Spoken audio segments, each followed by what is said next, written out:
Hello guys, what's up, what's up? Ito yung mga gawa natin guys na kalan. Hanggang ngayon buhay pa. Malaking kawali itong ginagamit.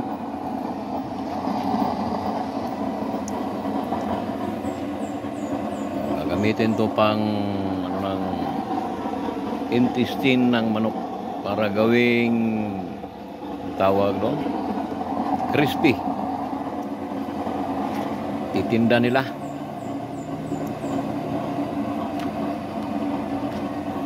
Lalap pa muna.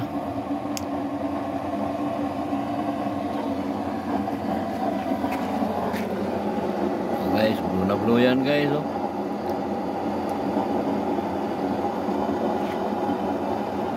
Update lang tayo sa mga ginawa natin na ginagamit na ngayon.